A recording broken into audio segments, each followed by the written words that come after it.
Good morning everyone. Have a nice day. Bago tayo mag-umpisa ng ating trabaho, tayo ay magkape muna.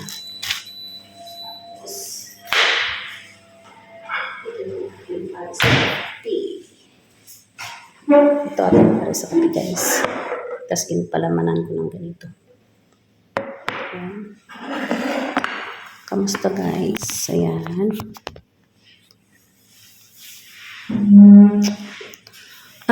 Please do subscribe to my new channels guys. Thank you. Sabi kasi sa akin ng mentor ko, si Mamon Light, palitan ko daw yung channel ko kasi matagal na. Mahihirapan ako magpa-monetize doon. Although nasa 2,000k ng followers. Pero sayang diba?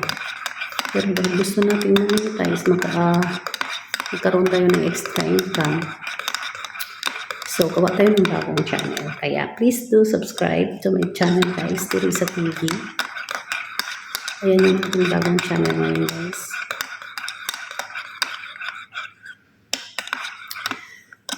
Ayan, kape tayo. Bago tayo mag-umpisa ng trabaho, magkape muna.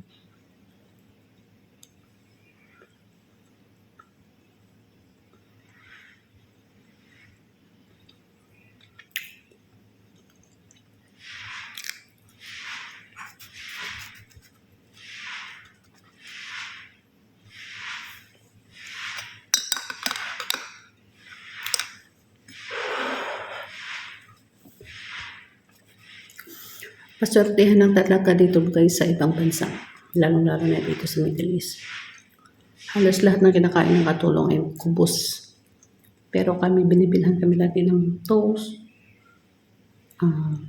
Ito, salmon. At saka, din, kubos. So, wala na kaming toast at saka salmon. Kubos naman yung kinakain namin pag naubusan kami ng tinapay. Kaya sinasabi ko na mapalad kami nakapunta ako sa ganitong amo. Kasi mabait sila.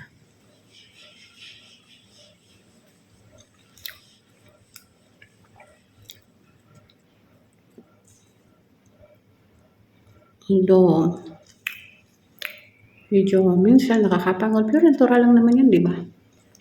Nakakapagod. Hindi naman halos lang, hindi naman araw-araw nakakapagod.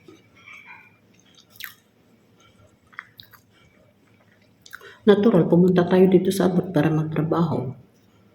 Kaya kailangan natin magtiis para sa ating mga anak. Dahil sa Pilipinas lang tayo, hindi talaga tayo makapagpaaral sa mga anak natin. Kahit anong trabaho natin sa farm. Sa totoo lang guys, bago ako nag-abroad, nagtatrabaho ako sa campo, sa farm, sa tubuhan ba. Yun. Tapos, nung grade 10 na yung panganay ko, doon ako nag-decide na mag-apply ng trabaho dito sa abroad. Sabi ko, ang the best